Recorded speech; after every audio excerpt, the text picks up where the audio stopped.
much. But this was still a good sign for cool rare animals, and trust me, from big moments to simple cravings, you can never have too much cheese. More cheese, yes please. Burger King.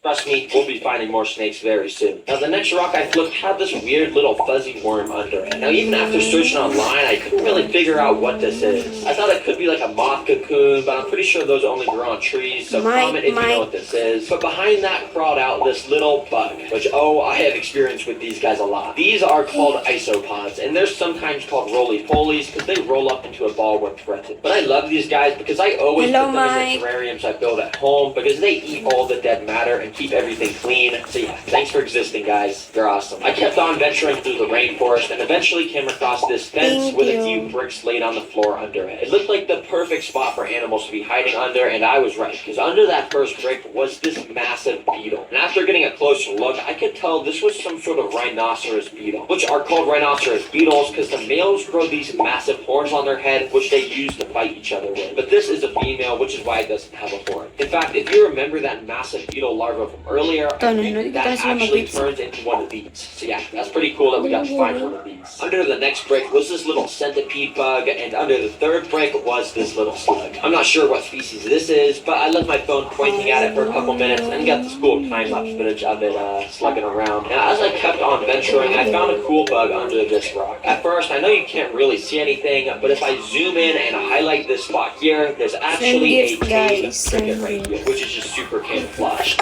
These guys are cool because they basically have the ability to teleport when they sense danger. Yeah, they really just move so fast that it looks like teleportation. That's pretty crazy. But this next rock I flipped had something I've never seen before. Of course, right there, you can tell that there was a little worm under the dirt, but above and to the left of it was this weird little white thing. I thought at first it could be like a termite or something, but after getting a closer look, I realized it resembled the shape of a worm egg sac. For some reason, I just never thought that worms came out of eggs. But yeah, apparently this is what it looks like when they're born. They just gotta rip their way out of an egg. Dang, that's cool. Now, by this point on the trail, I had gotten to this little section of paved road, and while I was walking on it, I ended up coming across this. Oh shoot, wait, look at this. Oh, guys, go now. Look at that. But if you're wondering why it's not moving and blurred, well, that's because it was actually run over by a car here. Unfortunately, accidents like this are bound to happen on roads, but this is still a good sign for finding more cool animals like this. And thankfully, that's exactly what I found as I made it back to the trail. See, the first rock I flipped, I saw a little burrow under it. But I didn't even realize that there was something sitting on the rock I was grabbing. Oh my gosh. Oh, I did not see that. Hold on, there's a hairy spider camouflage on this rock right now. This is actually...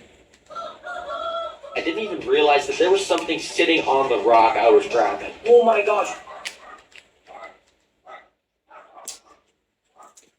Blurred. Well, that's because it was actually run over by a car here. Unfortunately, accidents like this are bound to happen on roads, but this is still a good sign for finding more cool animals like this. And thankfully, that's exactly what I found as I made it back to the trail. See, the first rock I flipped, I saw a little burrow underneath, but I didn't even realize that there was something sitting on the rock I was grabbing. Oh my gosh. Oh, I did not see that. Hold on, there's a hairy spider camouflage on this rock right now. This is actually a Puerto Rican tarantula, and they're extremely rare to just find out in the open in a day like this. Yeah, they usually spend their entire days underground in some sort of burrow. For this tarantula, I had to get out the backpack, and from inside, I once again pulled out this container of super worms. Then, using some tweezers, I basically just started to wave around the worms in front of the tarantula's face to see if he'd eat them. And yeah, it didn't really seem like he was liking it too much. He got really defensive and ran into his burrow. He even started to run to